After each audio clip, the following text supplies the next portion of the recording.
එනෙත් ලයිඩන්ගේ සීක්‍රට්ස් of Win Through 8 වෙනි පරිච්ඡේදය. ඊළඟ දවසේ උදේ 9ටත් කලින් ජැක් පීටර් හොයාගෙන පීටර්ගේ ගෙදර ආවා. පීටර්, මං ඔයාලට වැදගත් දෙයක් කියන්නයි ආවේ. මං හිතන්නේ සුසීට අපේ ගල් ගුහාව ගැන දැනගන්න ලැබිලා නෑ වගේ. මං ඊයේ හවසයි අද උදේ එයාගෙන ඇහැ ගහගෙනම හිටියේ. අද උදේ එයා සංගීත පන්තියට ගියා. ඒ කියන්නේ දවල් 12 වෙනකන් එයාගෙන් අපිට කිසිම කරදරයක් නෑ කියන එකයි. ඒක හොඳයි ජැක්. මට කරන්න තව වැඩ දෙක තුනක් තියෙනවා. ඔයාලට පුළුවන් ද මට උදව් කරන්න? ඊට පස්සේ අපි ජැනටරිස් කැම්පරුව එක ගුහාවට යමු. අනිත් අය එන්නේ ඉස්සෙල්ලා අපිට යන්න පුළුවන් වුණොත් ගොඩක් හොඳයි. උදේ 10ට විනාඩි 5ක් විතර තියේදී ජැකුයි පීටරුයි ජැනටුයි කැම්පරුයි තරණ ගල් වැඩපොළ පාත්තට ගියා. ඒකල ගල් ගුහාවට ඇතුළු වෙන්න කලින් ඒගොල්ලන් වටපිට හොඳට බැලුවා. කලින් දිනේ තිබ්බ වතුර භාජනේ තාමත් එහෙමම තියෙනවා. පොඩක් ඉන්න මං වතුර භාජනේ ගන්නම්. ජැක් ඉක්මනට ගුහාවට නැගලා වතුර භාජනේ ගත්තා. ඊට පස්සේ ජනත් මෙහෙම කිව්වා. ගුහාවේ දොරටුවේ බැඳපු නූල් ටික අපිටම තමයි කඩලා අයින් කරන්න වෙන්නේ. මදයි හොරු අල්ලන්න කියලා අටපු උගුල් වලින් කිසිම වැඩක් උනේ නෑනේ. හා ජැක් බලාගෙන නූල් වල තියෙන පැණි ගෑවුනත් ඔක්කොම ඉවරයි. ඊට පස්සේ තුන්දෙනාම එකතු වෙලා පැණි ගෑවිච්ච නූල් හරිස්සමට ගලවලා අයින් කළා. ඒත් ඒගොල්ලන්ගේ ඇඟේ පැණි ගෑවෙන එක නම් වළක්ව ගන්න බැරි වුණා.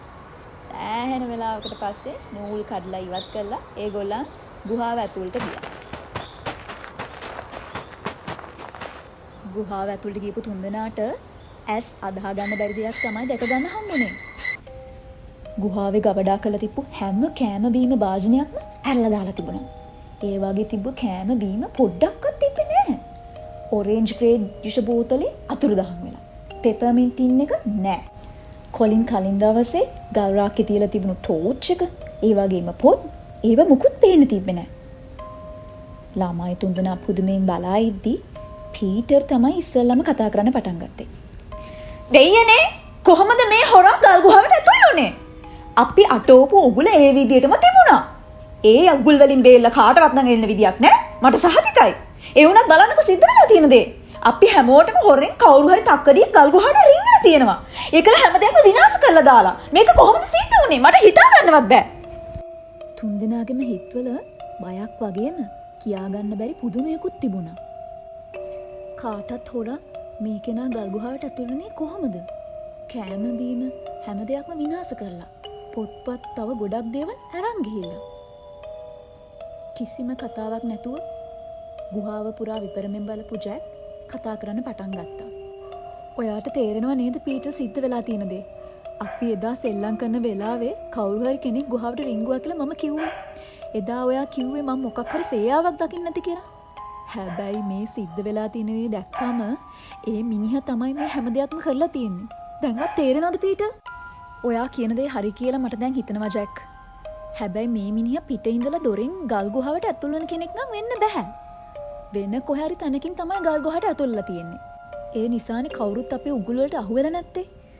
ඒත් පීටර්, ඒක වෙන්න පුළුවන් දෙයක්ද? මේ ගුහාවට වෙන කොහෙන්වත් ඇතුල් වෙන්න බෑ කියලා අපිට හොඳටම සහතිකයිනේ.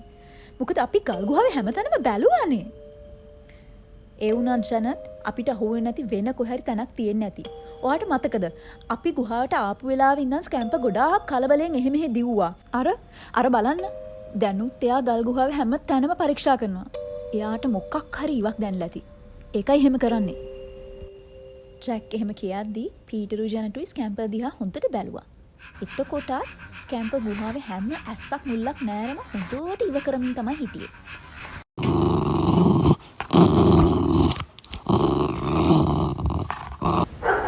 තව ටික වෙලාවකින් ස්කැම්පර් ගුහාවේ කොනටම දුවගෙන ගිහිල්ලා උරන්න පටන් ගත්තා. ඒකල පොළව හාරන්න ගත්තා. හැබැයි පුදුමයකට හම්බුනේ මස් කට්ටක්. ඒක හම්බෙච්ච සන්තෝෂෙට මස් කට්ට කටින් අරගෙන දුවගෙන ගිහිල්ලා ගුහාවේ වෙන තැනක වැලියට වලවලා දැම්මා. අනේ ස්කැම්පර්. හොරා මස් කට්ට හොරකම් කරගෙන යයි කියලා ස්කැම්පර් බය වෙලා වගේ. අර බලන්නකෝ. එයා වෙන තැනක අරන් ගිහිල්ලා මස් කට්ට හංගෙන හැටි. ජනත් ගුහාව පුරාම හොඳට බලන්න ගත්තා. පොළ පුරා විසිරලා තිබ්බේ හොරා කාලා ඉවර කරපු හිස් කෑම භාජන. පොත්පත් තැන් වල විසි කරලා දාලා. ගල් ගුහාවට වෙලා තියෙන විනාශය දැක්කහම ජනත් මෙහෙම කිව්වා. මම තරම් ලස්සනට මේ ගුහාව අස්කිරුවද? අනික අපිට කන්න ඇති තරම් කෑම බීමත් ගුහාවේ තියලා අපි ගියේ. හැම දෙයක්ම විනාශ කරපුවා මේ තක්කඩිය කවුද කියලා හොයාගන්නකම් මට ඉවසෙල්ලක් නැහැ. ඒ මිනිහා කොහෙන් ඉඳන් ආපු කෙනෙක්ද? අනික මේකට ඇතුල් වුණේ කොහොමද?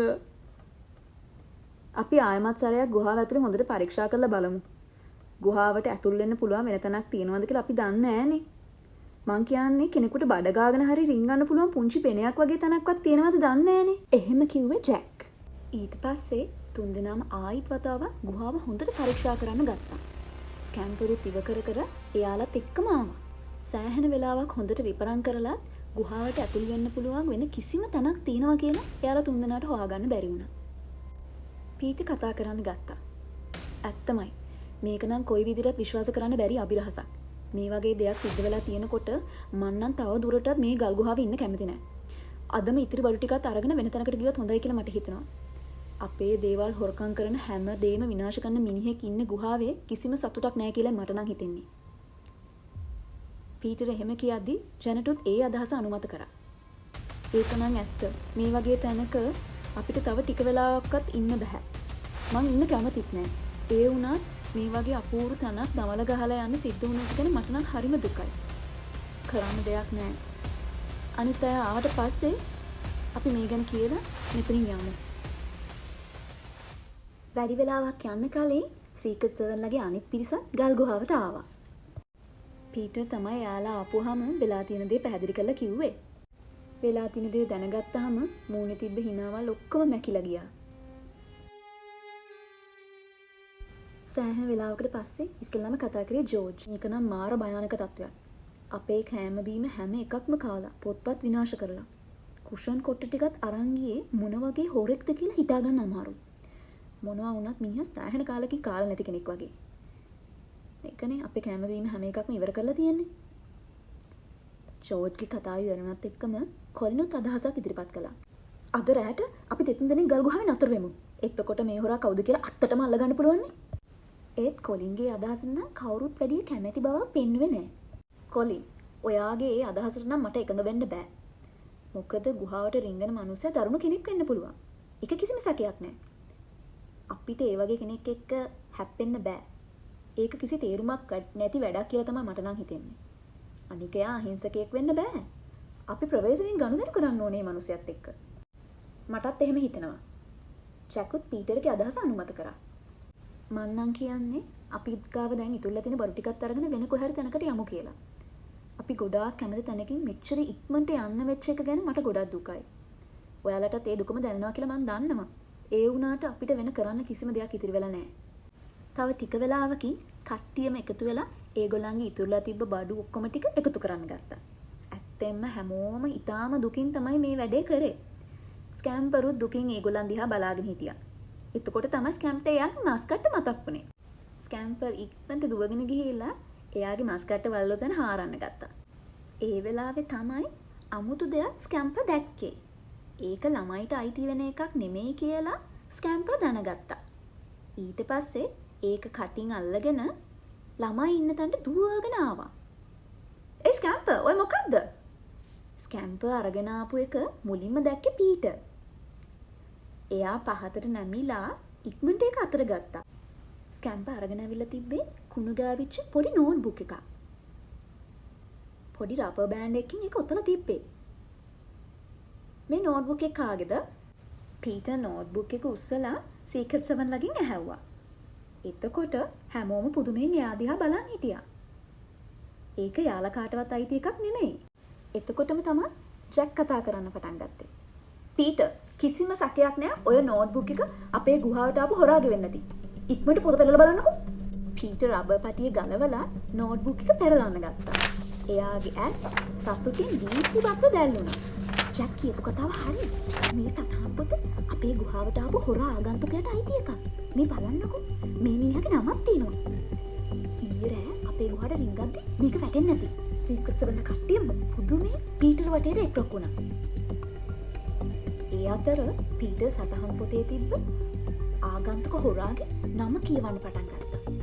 ඇල්බර්ට් ටනර්. අපේ ගුහාවට ඇතුළු වුණු ආගන්තුකයාගේ නම තමයි ඒ. මිනිහා වගේ කෙනෙක්ද? හරි කමක් නෑ. අපි ඒ ගැනත් කොයි වෙලාවක හරි හොයාගමුකෝ.